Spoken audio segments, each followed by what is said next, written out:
Now, some in the media certainly had an interesting take on Donald Trump's victory in New Hampshire last night. Watch this. He's mad. He's angry. That was not a celebratory Trump. He's angry that Nikki Haley is still in the race. I do think that he looks weak.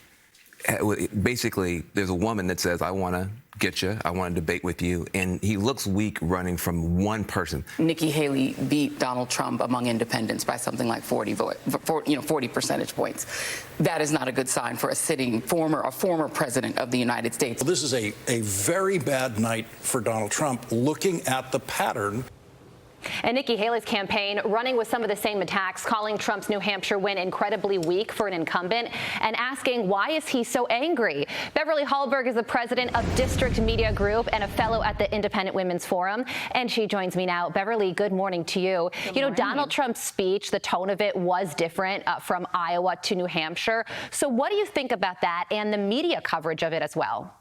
Well, I think we shouldn't be surprised by the media coverage since many in the mainstream media are pretty much in lockstep with the Biden campaign. They're going to denigrate Donald Trump as often as they can, whenever they can. Definitely taking it a step far to say that it was a very bad night for him when he is the winner of this.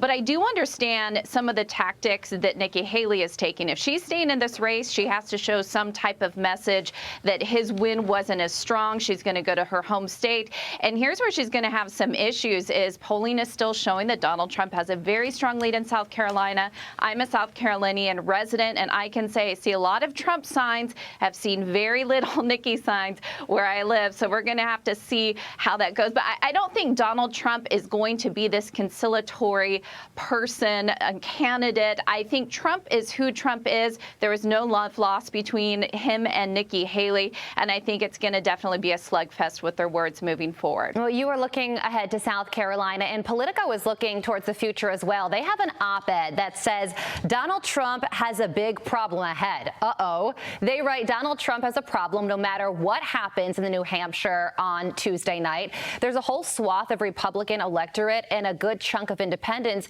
who appear firmly committed to not voting for him in November if he becomes the nominee. Politico then goes on to point to this NBC News Des Moines Register poll that found 43% of Nikki Haley supporters said they would back Joe Biden over Trump. So if Trump does become the eventual nominee, how does he unite the party moving forward towards the general election? Well, I hope that he can use more inclusive language. I hope he can look at people who did vote for somebody else in the primary, try to bring them into the fold. I think he will do that. I think he will try to unite the Republican Party. And look, I think a lot of people are wondering, how can we take Donald Trump down? Polling is still showing to be very close with him and Joe Biden if they headed into this presidential campaign together, if Donald Trump is the eventual nominee. But I think a lot of people are trying to just figure out, how does Donald Trump move forward? He has more support than I think a lot of us expected even a year ago. It really seems the more that he has indictments, the more that he's in the spotlight and that he's being taken down by the swamp, the more people want to defend him. So I still think he has a clear path to victory. And if he does win, we'll have a very strong showing against Joe Biden and could win. Yeah, with each passing indictment, the poll numbers just kept going up. So Politico was talking about a party divided within the Republican Party. There's also the Democratic side of things, and President Biden was on the campaign trail yesterday making a speech in Virginia. He was interrupted by protesters 11 times. Listen to this. This is going to go on for a while. They got this plan. And frankly, Donald Trump and MAGA Republicans, including the woman hollering,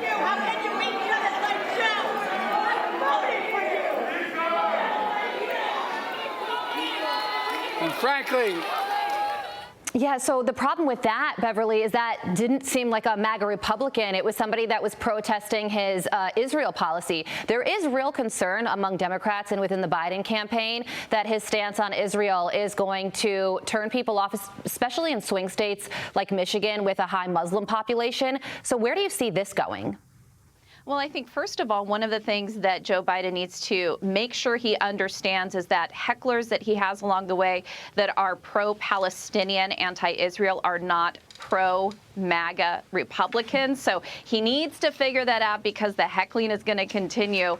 But yeah, he has a huge problem in Michigan. He is losing some of the vote. I support this Biden administration on supporting Israel. It's not as strong as at times as I would like, but I do give them credit for it. But this is also pointing out the problem that we're seeing with Joe Biden is a continued decline in his ability to communicate effectively, handle himself in public events. And I have a prediction. If Donald Trump is the nominee, I think Joe Biden will refuse to debate him, saying that he's not going to get on the stage with somebody who is trying to destroy democracy. I think that's the narrative he's going to use, and his team is going to do whatever they can to not put him against Donald Trump in a spoken form. Yeah, that's a great prediction. I believe the word from his campaign right now is, we'll think about it. Beverly, thank you so much for joining us. I'm Steve Doocy. I'm Brian Kilmeade. And I'm Ainsley Earhart. And click here to subscribe to the Fox News YouTube page to catch our hottest interviews and most compelling analysis.